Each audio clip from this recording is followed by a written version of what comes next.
গ্রামে ঢোকার পথেই বৃষ্টি শুরু হলো। বৃষ্টির দাপটে নরেন এক্কেবারে ভিজে গেল, কিন্তু তবু ঠাঁই পাবার জন্য পাগলের মতন দৌড়াতে দৌড়াতে সে বলল, হে ভগবান, একটা উপায় করে দাও, এই বৃষ্টির মধ্যে আমি যে ভিজে যাব। মেয়েটার শরীর খারাপ, ডাক্তার যদি ডাকতে না পারি তাহলে তো আমার মেয়েটা আমাকে ছেড়ে চলে যাবে। নরেনের দৌড় থামলো হঠাৎ। ঝোড়ো বৃষ্টির আধারে বিদ্যুতের ঝলকে সে দেখতে পেল এক প্রাচীন কালী মন্দির। চারিদিকে ভাঙাচোরা দেওয়াল, অন্ধকারে ডুবে থাকা বটগাছের ছায়া, মাথার উপরে বজ্রপাত, বৃষ্টির জল নদীর মতন গড়িয়ে যাচ্ছে, অথচ সেই মন্দিরের ভেতর থেকে অদ্ভুত এক আলো ছড়িয়ে আসছে। এ মা কালী, তুমি তো দয়াময়ী মা।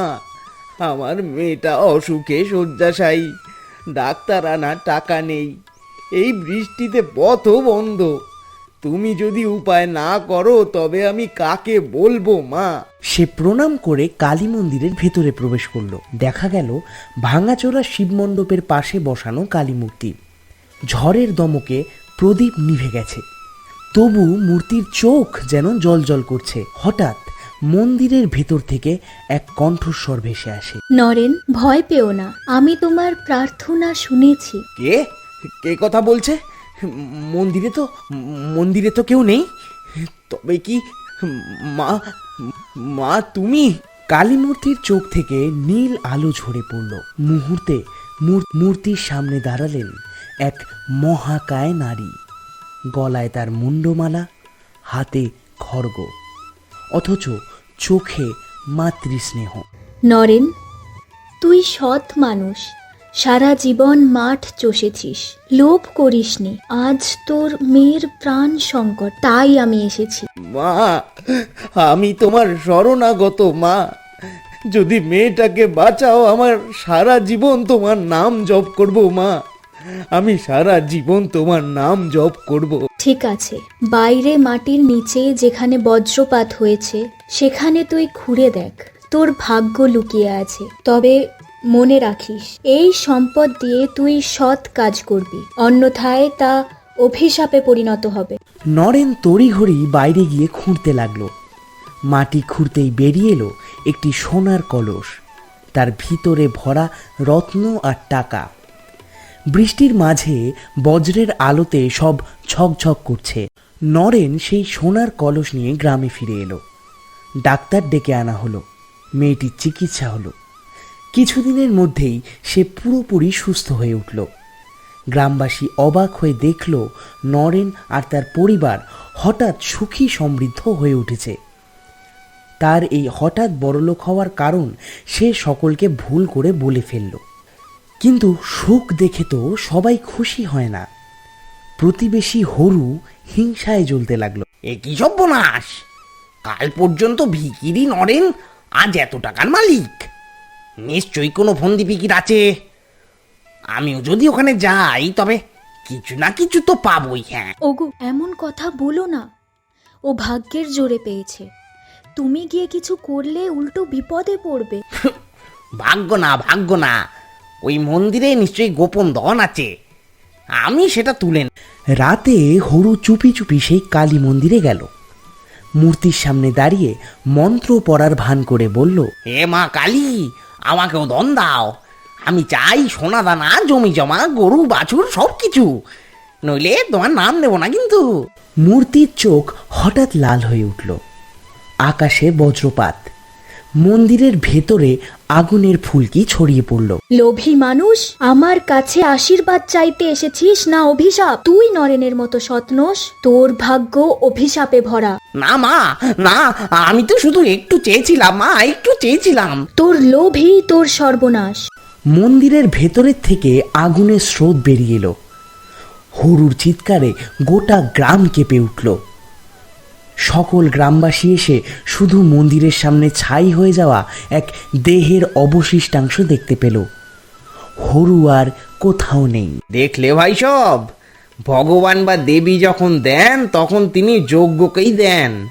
লোভে যারা পথে চলে তাদের কপালে শাস্তি লেখা থাকে। গ্রামবাসীরা হরুর মৃত্যু দেখে স্তব্ধ হয়ে গিয়েছিল। তারা সবাই মনে করল নরেন ভাগ্যবান, দেবীর প্রিয়ভাজন। কিন্তু মানুষের মন, বিশেষ করে গরিব থেকে হঠাৎ ধনী হওয়া মানুষের মন খুব সহজে বদলে যায়। নরেনও ধীরে ধীরে সেই বদলের শিকার হতে লাগলো। দিন যায়, মাস যায়, মেয়ের অসুখ ভালো হয়ে গিয়েছে। নরেনের ঘরে এখন আর অভাব নেই। কলসের ভেতর সোনা রত্ন শেষ হয় না তার। যতই খরচ করো আবার ভরে ওঠে। এবার মেয়েকে শহরে পাঠিয়ে পড়াবো, আর খেটে খাওয়ার দরকার নেই। জমিরও বা কি দরকার? চাষা নরেন এখন বড় লোক নরেন। একসময় সেই নরেন যে ভাত জল জোগাড় করতে পারত না, আজ গ্রামে সে সবচেয়ে ধনী। বাংলো তৈরি হলো, ঘরে নতুন আসবাব, বিদেশি কাপড়, চাকর বাকর সব কিছু। কিন্তু সুখ স্বাচ্ছন্দ্যের সঙ্গে সঙ্গে নরেনের মনেও এক অদ্ভুত লোভ জন্ম নিল। একদিন গ্রামের গরিবেরা তার কাছে সাহায্য চাইতে এলো। নরেনদা, একটু চাল ডাল দিন না, পেটের খিদে যে মেটে না। সবাই এসে হাত পাচ্ছ কেন? আমার কি শুধু দান করার কারখানা আছে নাকি? এই কাজ করে খাও, নইলে মরো। কিন্তু দাদা, আপনি তো মায়ের আশীর্বাদে এই ধন পেয়েছেন, এটা তো গরিবের সেবার জন্যই। চুপ! আমার ধন আমি যেভাবে ইচ্ছা খরচ করি, তাতে কার কি? দেবীর দেওয়া সেই বাণী, সৎ কাজে ব্যয় করবি। নরেন প্রায় ভুলেই গেল। সেই কলসের টাকা দিয়ে শহরে সে জমি কিনল, বাগান বাড়ি বানালো, রথের মতন গাড়ি কিনল। গ্রামের গরিবেরা মুখ তুলে তাকিয়েই থাকলো নরেনের দিকে, কিন্তু সাহায্য পেল না। একদিন রাতে নরেন বাংলোর বারান্দায় বসে কলসের দিকে তাকিয়ে হাসছে। আহা, কি অদ্ভুত কলস! এর দৌলতে আমি আজ রাজা। যদি আরো বাড়ে, আরো। ঠিক তখন কলসটা হালকা শব্দ করতে শুরু করলো। বাতাস কেমন ভারী হয়ে উঠল। হঠাৎ ভেতর থেকে গম্ভীর কণ্ঠস্বর ভেসে এলো। নরেন! মা, মা, তুমি? আমি তোকে সতর্ক করেছিলাম, এই ধন দিয়ে তুই যদি মানুষের উপকার করিস তবে আশীর্বাদ অটুট থাকবে। কিন্তু তুই ভুলেছিস, তোর হৃদয়ে লোভ জন্মেছে। তুই গরিবের মুখ ফিরিয়েছিস। না মা, না মা, আমি শুধু একটু নিজের স্বপ্ন পূরণ করছিলাম মা। স্বপ্ন নয়, লোভ। মনে রাখিস, ধন যেমন আশীর্বাদ হতে পারে, তেমনি অভিশাপও হতে পারে। আজ থেকে তোর শিক্ষা হোক। কালীমূর্তির সেই বজ্রগর্জন যেন সারা বাংলো কাঁপিয়ে দিল। কলসটা হঠাৎ আগুনের ফুলকি ছড়িয়ে মিলিয়ে গেল। নরেন চিৎকার করে ছুটে গেল বাইরে। পরদিন সকালে গ্রামবাসীরা যা দেখল, তাতে চোখ কপালে উঠল তাদের। এই যে কি হলো? নরেনের ওই বিশাল বাংলো কোথায় গেল? আরে দেখো দেখো, আবার সেই ভাঙা কুড়ে, যেন সব কিছু স্বপ্ন ছিল।